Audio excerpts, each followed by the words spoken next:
This poem, Woodland Road with Travelers, I wrote for my friend Carrie Schooley, who was a Hamilton, Ontario poet and story writer. I think a lot about traveling, about exile, about diaspora, and so this poem, though it's about grief and about remembering somebody, it's also about travel and about moving towards someplace and finding, I guess, a sense of place in the world and in sort of in a larger metaphysical sense. And I do think about having come from somewhere and being diasporic, both from Ireland and then my family's heritage from being from somewhere else. So for me, I'm always imagining looking back or looking forward, thinking that how we move through the world, through history, through time. Woodland Road with Travelers. They are small, walking away, the travelers with their burdens, men, women, some very old. They walk a road that was never a road, the travelers with their burdens, trudging through the shady wood. Their children tramp beside them or are carried in their arms. One girl with a moth instead of an eye. A woman with no legs, but a skirt of birds, and she moves like water, dark hair braided by tide. Shit falls from a donkey. An old man carries a violin. They walk with only the leaves for song. Distance invents itself with their moving.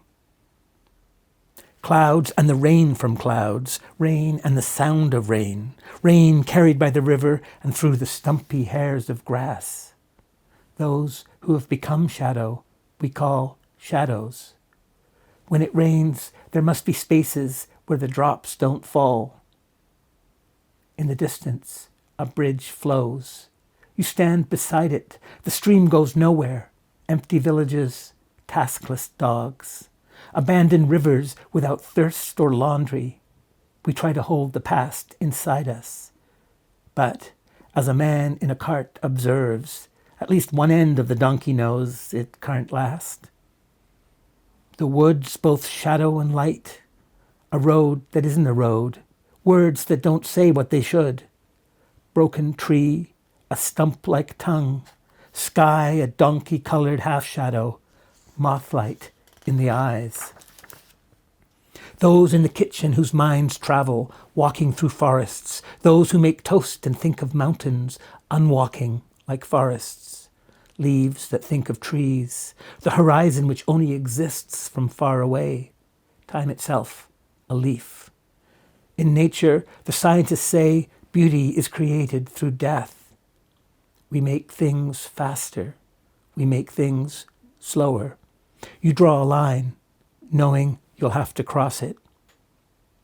This is what it is to live, a forest. I become geography. My hands go through remembering.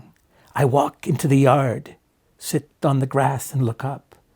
The sky has plenty. What? Clouds? Geography? Memories? My grandmother in her bed, her children, their children, and their children's children, gathered, her breath, her breathing. In the garden, leaves, leaving. We hold her breath, breathing. The traveler stands before travel, wheeled vehicles and wayfarers, the final stretch of Woodland Road, a luminous plain, a distant city. The traditional thoughts, browns, greens, blue, a light-filled radiance, a rolling plain. A coach teeters on the ridgeline, moth eyes, a dip in the road, a steady course, low roads, turns, dead ends, detours, the trailing darkness, a recent storm, light-filled pools.